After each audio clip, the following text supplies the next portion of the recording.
Let's talk about how we get around, we travel, or just, get to a new destination in town. We're so used to navigating the world with modern tools like GPS. It's even in your phone these days. But think about how the way people found their way around the world was much different in the past. A.J. McCord has a remarkable record set by a Portland woman and the ingenuity and know-how she used to make it happen.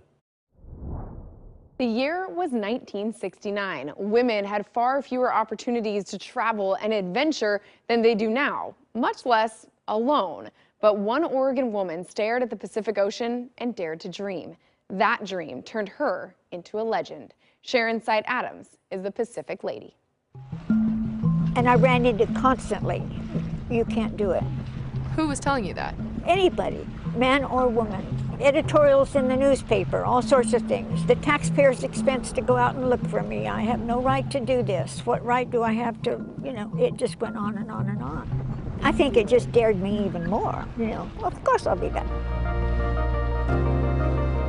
Sharon Adams grew up in Prineville, Oregon, nearly 200 miles from the nearest coastline. It wasn't until 1964 the ocean's sparkle first caught her eye, when the $36 million Marina del Rey Marina was being built. I was managing a dental clinic about a mile from the marina.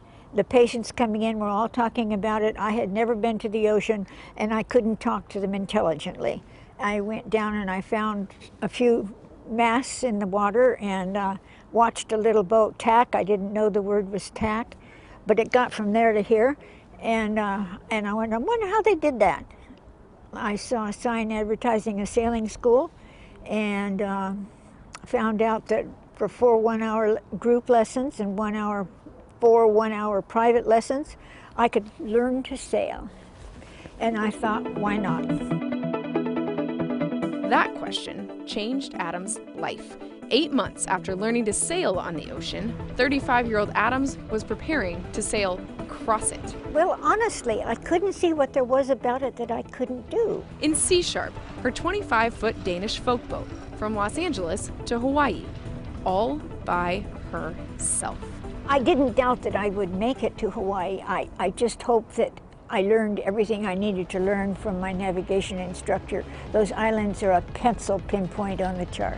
Adams was billed as the first woman to sail single-handed across the Pacific. The only person who wasn't ready to say that. I figured if I was going to say it, I better do it. Los Angeles to Hawaii is really not sailing the Pacific. It's getting a good start, but it's far from the 6,000 miles from Japan. I had to have some control of that massive sail. More than 50 years later, Adams relives every step of her full Pacific crossing with us from her home in Southeast Portland. First things first, she needed a boat. She found a builder who was willing to let her design his boat. Him shipping it, she'd sail it from Japan to California. She had the final say on everything, from personal touches. He agreed to all my 3 shades of pink. To practical inventions that would make sailing across the ocean alone a little simpler. My invention was this bubble, so I could get my head and shoulders into that bubble. And as long as I could see all of the rigging and see 360 degrees on the horizon, I didn't need to go outside. Involved in every step of the 10-week building process, Adams dubbed the boat Sea Sharp 2, after her first boat. She felt she was as ingrained into that boat's being as the wood it was built out of. It was my friend. It was everything. On May 12, 1969, with hordes of well-wishers and ceremonies to prepare her for her crossing, Adams and her friend set sail from Yokohama, Japan to their sister city of San Diego, California. I couldn't tell you absolutely I was going to get home. How could I?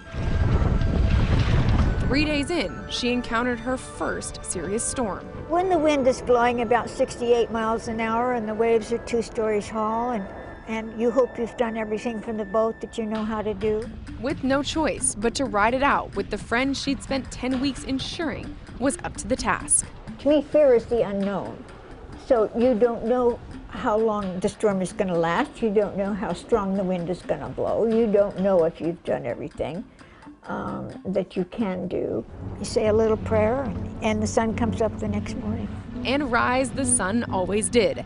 Outside the storms, life at sea settled into an easy rhythm for Adams and her friend. There were, of course, daily chores. This was the rudder of the wind vane, and this was a daily must. I don't care what was happening or what you felt like or what you wanted to do or what you wanted to say or what naughty word you did use. You had to grease it every day, because if you didn't, it might seize up. But she even found ways to celebrate big moments. May 29th, 1969, and Betty Crocker and I made a cake, but it was my birthday and people had given me some presents to open. Nearly 11 weeks later, the world was celebrating a big moment when Sharon had one of her own. I arrived off the coast on July 20th, 1969, 45 minutes after Neil Armstrong stepped on the moon. After 74 days, 17 hours, and 15 minutes, Sharon Sight Adams' historic journey ended right here on Shelter Island in San Diego, California. And it ended with the ringing of the Japanese friendship bell presented by the city of Yokohama to the people of San Diego a decade before as a symbol of their eternal friendship. For Adams, it marked the end of her historic journey. Sharon sailed into the record books, the first woman to single-hand across the Pacific, alone. But she'd never sail Sea Sharp 2 again. I had it for 4 months. That was our agreement. I had it for 4 months after I got home, and then I said goodbye to it. That chapter of Sharon's friendship with the boat she shared every moment of that historic crossing with was over, but their story, far from it. Tomorrow in part 2, the reunion no one ever saw coming. Looking forward to part 2, but her courage to do that, and she's just so confident in it. And think about the times back then. Yes. You didn't have GPS, you didn't have all those electronic. She did it by sextant, watching the stars, making sure she was on course. So look forward to part 2. And I get a sense of confidence from her during these interviews. She's so proud, and she didn't know a thing about sailing, but she learned, and then she did it. So what a great story. Like you said, looking forward to part 2. Great storytelling from our AJ McCord as well.